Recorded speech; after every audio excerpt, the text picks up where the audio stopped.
ஆர்வம் என்பது மனித இயல்பு. பிரபஞ்சம் பற்றி தெரிஞ்சுக்கிறதும் இதில் அடங்கும். இந்த யூனிவர்ஸ் நமக்கு தெரிஞ்ச யூனிவர்ஸா எப்படி எவால்வ் ஆயிடுச்சு? இதற்கான விடையை சயின்ஸ் நமக்கு கொடுத்துட்டு தான் இருக்கு. அப்படிப்பட்ட ஒரு இன்ட்ரெஸ்டிங் டாபிக் தான் த காட் பார்ட்டிகல். அதை பற்றி வீடியோவில் பார்க்கலாமா? வாங்க. இது நம்ம கட்டுறது ஜீரோ சேனலுக்கு முதல் முறையாக வரவங்க சப்ஸ்கிரைப் பட்டனை ப்ரெஸ் பண்ணிக்கோங்க.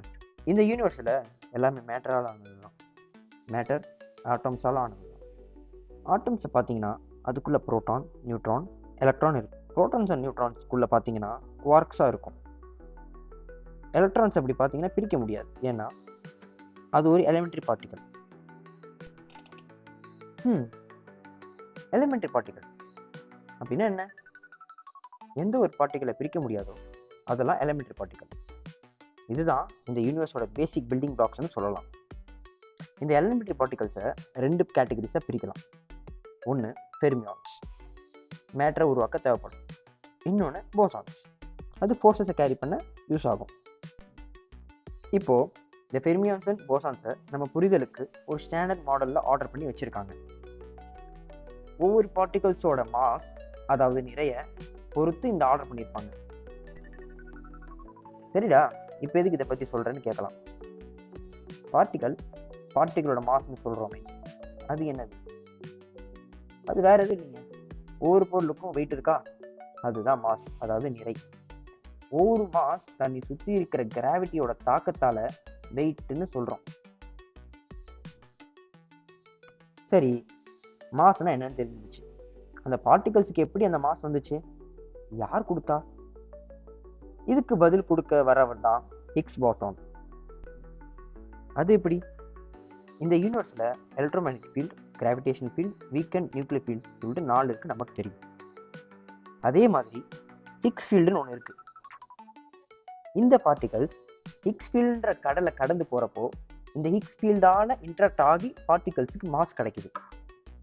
எந்த அளவுக்கு இன்ட்ராக்ட் ஆகுதோ அந்த அளவுக்கு மாஸ் கிடைக்கும். எக்ஸாம்பிள், ஃபோட்டான் ஹிக்ஸ் ஃபீல்டில் இன்ட்ராக்ட் ஆகாமல் போகிறதால அதுக்கு மாஸ் சுத்தமாக கிடையாது. அதே மாதிரி ஒரு குவார்க் அந்த ஹிக்ஸ் ஃபீல்டில் ட்ரான்ஸ்ஃபர் ஆகி போகிறப்போ எவ்வளோ இன்ட்ராக்ட் ஆகுதோ அந்த இன்ட்ராக்ட் ஆகிறதால அந்த குவார்க்குக்கு மாஸ் கிடைக்குது. சரி, நீ சொன்னதில் ஹிக்ஸ் போசானை பற்றியே வரலையேன்னு கேட்பீங்க. ஒரு பார்ட்டிகளும் ஹிக்ஸ் ஃபீல்டோட இன்ட்ராக்ட் ஆகுறப்போ ஹிக்ஸ் ஃபீல்ட்லேருந்து டிஸ்டர்பன்ஸ் நடக்குதுல்ல, அந்த டிஸ்டர்பன்ஸோட எக்ஸிட்டேஷனை தான் நம்ம ஹிக்ஸ் போசான்னு சொல்கிறோம். புரியல?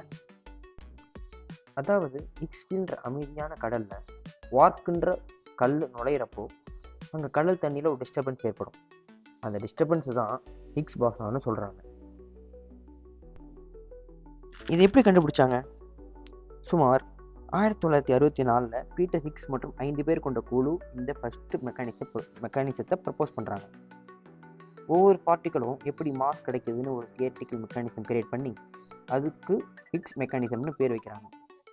40 வருஷம் ரிசர்ச்சுக்கு அப்புறம் 2012 CERNல இருக்கிற லார்ட்ஸ் ஹார்டன் கொலைடரில் ஒரு எக்ஸ்பிரிமெண்ட் பண்ணுறாங்க. 2 பார்ட்டிகளை அதிவேகமாக ஒன்னோட ஒன்று மோத விடுறாங்க. அப்போது அவங்களுக்கு ஒரு புது பார்ட்டிக்கல் ப்ரப்போஸ் பண்ணப்பட்ட ஹிக்ஸ் போசான் பார்ட்டிகளோட ஒத்து போகிறத கண்டுபிடிச்சாங்க. இதுக்காக பீட்டர் ஹிக்ஸுக்கும் பிரான்சிஸ் எங்லர்ட்டுக்கும் 2013 நோபல் பிரைஸ் கிடைக்குது. இவ்வளோதாங்க இந்த ஹிக்ஸ் போசான் பார்ட்டிகல்.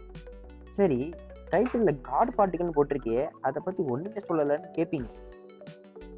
1993 லியோன் ரேடர்மேன் ஒருத்தர் இந்த ஹிக்ஸ் போசான் பார்ட்டிகளை பற்றி த காட் டேம் பார்ட்டிகல்னு ஒரு புக் எழுதுறாரு. அதை பப்ளிஷிங் டேர்ம்ஸ் காரணமாக த காட் பார்ட்டிகல் மாற்றி ரிலீஸ் பண்ணுறாரு. அதுவே இதுக்கு ஒரு சூட்டபுளான பேராக அமைஞ்சிடுச்சு.